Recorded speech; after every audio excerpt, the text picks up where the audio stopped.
बहुत बहुत स्वागत आप सभी का। आपका एक बार फिर से वेलकम। हम लोग पढ़ रहे हैं हीट पार्ट 4 में, और आज स्टार्ट करेंगे थर्मोडायनामिक्स। और थर्मोडायनामिक्स में आज ये जानेंगे कि ऊष्मागतिकी किसे कहते हैं। तो स्टार्ट में यही है कि ऊष्मागतिकी भौतिक विज्ञान की वह शाखा है जिसके अंतर्गत ऊष्मा ऊर्जा का यांत्रिक ऊर्जा या केमिकल एनर्जी या इलेक्ट्रिक एनर्जी के साथ इसका रिलेशन को के बारे में इसमें स्टडी किया जाता है। तो भौतिक विज्ञान की वह शाखा जिसमें ऊष्मा ऊर्जा का यांत्रिक ऊर्जा में चेंज होना, रासायनिक ऊर्जा में चेंज होना, इलेक्ट्रिक एनर्जी में चेंज हो जाना, या इनके बीच में जो संबंध है उसका अध्ययन करने की जो शाखा है, जो ब्रांच है, वही आपकी थर्मोडायनामिक्स कहलाती है। नेक्स्ट पॉइंट पे आते हैं। इसमें फर्स्ट लॉ पूछा जाता है मोस्टली। काफ़ी सारे लॉज हैं ऊष्मागतिकी के, मुख्य रूप से 3 नियम हैं। ठीक है, तो पहले नियम से स्टार्ट करते हैं, फर्स्ट लॉ ऑफ थर्मोडायनामिक्स। इसको आप ऊर्जा संरक्षण का नियम भी कहते हैं, the law of conservation of energy. तो इसमें यही है कि सबसे पहले एनर्जी कंजर्वेशन को लो, आप सभी जानते ही हैं कि ऊर्जा को ना तो आप उत्पन्न कर सकते हो ना ही इसे नष्ट कर सकते हैं। ठीक है, तो सिर्फ उसे क्या किया जाता है, एक रूप से दूसरे रूप में चेंज किया जाता है। तो वही है कि अगर आप किसी सिस्टम को ऊष्मा दे रहे हैं तो वो जो दी गई ऊष्मा है वो कहाँ कहाँ जाती है, उसके बारे में ये है कि जो दी गई ऊष्मा वो 2 जगह खर्च होगी। एक उस निकाय की आंतरिक ऊर्जा में वृद्धि करने में जाएगी, जिससे उस निकाय का, उस सिस्टम का टेम्परेचर बढ़ेगा, और दूसरा बाह्य कार्य करने में जाएगी। ठीक है, तो इस तरह से ये जो इक्वेशन आपको दिखाई देती है Q equals to delta U plus W, तो ये इक्वेशन आपकी रिप्रेजेंट कर रही है फर्स्ट लॉ ऑफ थर्मोडायनामिक्स को। इसका शून्य का भी नियम है। शून्य का नियम को भी थोड़ा सा समझ लीजिए। अगर कोई तीन तीन निकाय दे रखे हैं और तीनों निकाय एक दूसरे के साथ में किसी तरह से ऊष्मा साम्य में है, यानी A B C करके 3 निकाय अगर मान लिए जाएं, तो A और B के साथ में ऊष्मा साम्य में है, तापीय साम्य में है। B C के साथ तापीय साम्य में है, तो A और C भी आपस में तापीय साम्य में होंगे। ठीक है, तो वो शून्यवा नियम है, और ये अभी आपने जो पढ़ा ये आपका प्रथम नियम ऊष्मागतिकी का फर्स्ट लॉ। तो उसके पॉइंट्स के बारे में थोड़ा जान लीजिए। डेल्टा यू जो कहते हैं वो आंतरिक ऊर्जा में वृद्धि होती है, और डब्ल्यू जो है किया गया कार्य है। ठीक है, डब्ल्यू निकाय द्वारा किया गया वह कार्य है। मुख्य रूप से अगर देखा जाए तो जो पहला नियम है वो ऊर्जा संरक्षण या कंजर्वेशन ऑफ एनर्जी को दिखाता है, लेकिन अगर व्यवहार में अगर देखा जाए, प्रैक्टिकली देखा जाए, तो कार्य को तो आप पूरी तरह से ऊष्मा में बदल सकते हो, लेकिन ऊष्मा को पूरी तरह से कार्य में चेंज नहीं किया जा सकता। इसका एक बड़ा भाग इसका लॉस में जाता है। तो प्रथम नियम के आधार पर से नहीं समझा सकते, एक्सप्लेन नहीं किया जा सकता। आगे देखते हैं। सेकंड लॉ आता है ऊष्मागतिकी के द्वितीय नियम कहते हैं, या सेकंड लॉ ऑफ थर्मोडायनेमिक्स। ठीक है, तो ये लॉ ऑफ एंट्रोपी भी कहा जाता है, उत्क्रम माप का नियम भी कहते हैं।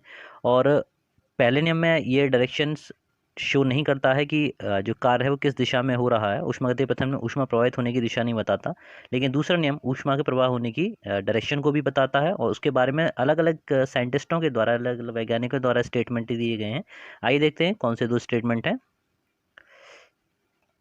तो यहाँ सबसे पहले केल्विन प्लांक का स्टेटमेंट लेते हैं। केल्विन से आप समझ रहे होंगे, रेफ्रिजरेटर की अगर बात किया तो केल्विनेटर का फ्रिज आता था। ठीक है, तो केल्विनेटर की मोटर जो वो केल्विन के नाम पर ही थी। तो केल्विन प्लांक का जो स्टेटमेंट है वो ये है कि किसी भी ऐसे ऊष्मा इंजन का निर्माण असंभव है जो कि चक्रीय प्रक्रम, एक साइक्लिक प्रोसेस में किसी भी स्रोत से ऊष्मा लेकर कार्यकारी पदार्थ में कुछ परिवर्तन किए बिना उसे पूर्णतः कार्य में बदल दे।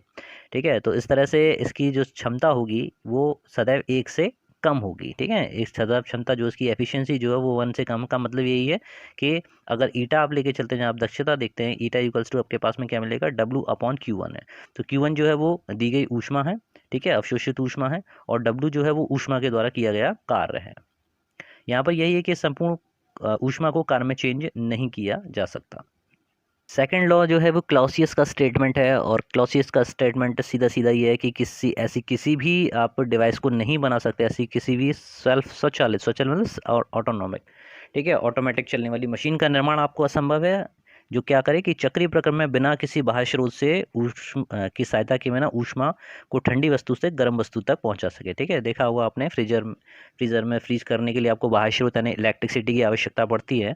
तो ये उसी तरफ का स्टेटमेंट है कि तो ऊष्मा का जो प्रवाह है वो सदैव गर्म वस्तु से ठंडी वस्तु की ओर तो स्वतः ही होगा, लेकिन अगर आप ठंडी वस्तु से ऊष्मा निकाल के गर्म वस्तु को देना चाहें तो ये अपने आप नहीं होगा, इस प्रक्रिया स्वतः नहीं होगी।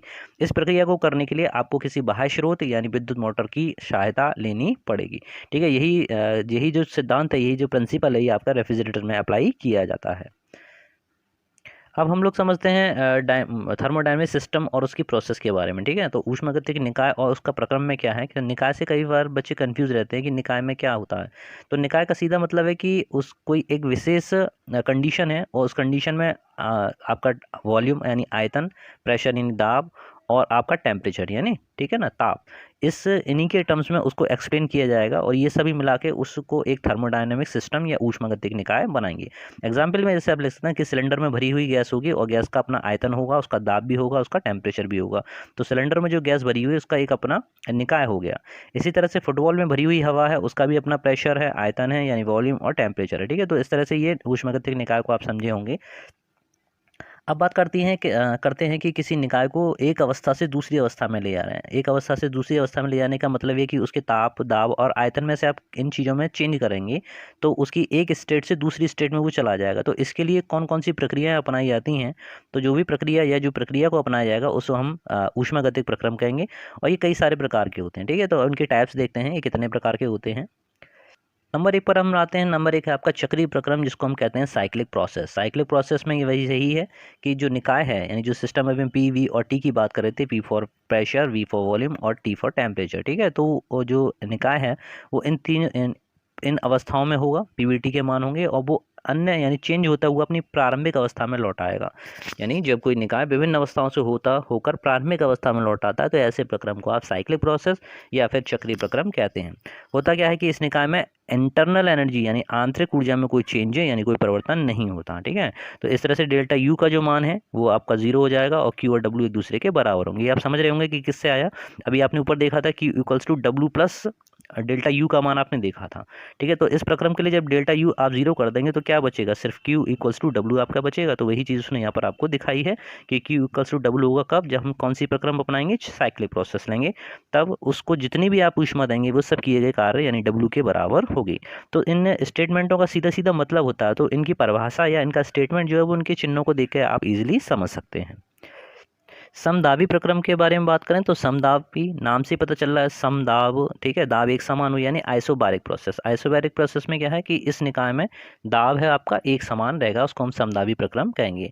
थर्ड पे आते हैं समायतनिक प्रक्रम के बारे में बात करें तो समायतनिक प्रक्रिया यानी आइसोकोरिक प्रोसेस में आपका आयतन यानी वॉल्यूम आपका स्थिर रहेगा और ऐसे प्रक्रम को समायतनिक प्रक्रम या आइसोकोरिक प्रक्रम कहा जाएगा। अब इसमें होता क्या है उसको समझ लीजिए कि जब आयतन आपका कांस्टेंट हो रहा है, ठीक है ना, तो आयतन कांस्टेंट होने का मतलब है कि डेल्टा वी इक्वल्स टू आपका 0 हो गया यानी आयतन में कोई चेंज नहीं हो रहा है। तो अब उसी पहले वाले फॉर्मूले पे आ जाइए यानी कि इक्वल्स टू डब्ल्यू प्लस आपका डेल्टा यू। अब यहाँ पर जो डब्ल्यू है उसको आप पी इंटू डेल्टा वी करके आप इसको लिख सकते हैं। ठीक है, इसके फैक्टर आगे हम करते हैं यानी डब्ल्यू जो है पी इंटू डेल्टा वी के बराबर होता है। तो अब जब डेल्टा वी का मान आपके 0 के बराबर है तो ये फैक्टर आपका 0 हो गया। इसका मतलब ये हुआ कि Q का मान सीधा सीधा किसके बराबर हो जाएगा, डेल्टा U के बराबर हो जाएगा, क्योंकि ये स्टेप अब इस प्रोसेस में यहाँ पर ये खत्म हो गया। तो Q equals to delta U। देखिए ये टॉपिक काफ़ी अच्छा है, ठीक है, और काफ़ी डीप है, तो नॉलेज देता है, तो उसको थोड़ा सा सावधानी से समझिएगा। तो आपके समझ में आया, थर्ड वाले प्रोसेस में समायतन में डेल्टा यू का मान 0 होगा, इसका मतलब है कि डब्ल्यू 0 होगा और इस सिस्टम में जो क्यू है वो पूरा पूरा डेल्टा यू के बराबर होगा, यानी दी गई ऊष्मा जितनी भी है वो आंतरिक ऊर्जा में वृद्धि करने में खर्च होगी।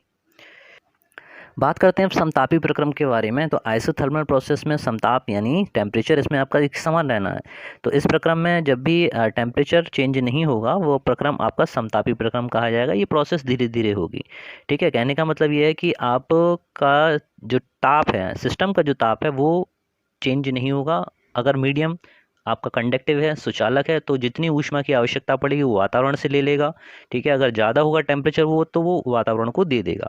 ये प्रोसेस धीरे धीरे इसीलिए की गई है कि ऊष्मा को देने या लेने में जो समय जाएगा वो इसमें हमें पर्याप्त समय उस सिस्टम को मिल जाना है। ठीक है ना, तो इस चीज़ को बड़ा ध्यान से समझ लीजिए कि समतापी प्रक्रम और रुद्धोष्म प्रक्रम में यही अंतर है कि धीरे धीरे वाली प्रोसेस और अचानक वाली प्रोसेस। समतापी प्रक्रम की जहाँ भी बात करेंगे हम वहाँ पर धीरे धीरे या स्लो वर्जन की बात करेंगे। वहीं पर जब हम बात करते हैं रुद्धोष्म प्रक्रम के बारे में तो वहाँ पर तेजी शब्द का प्रयोग या जल्दी जल्दी या अचानक शब्द का प्रयोग किया जाता है।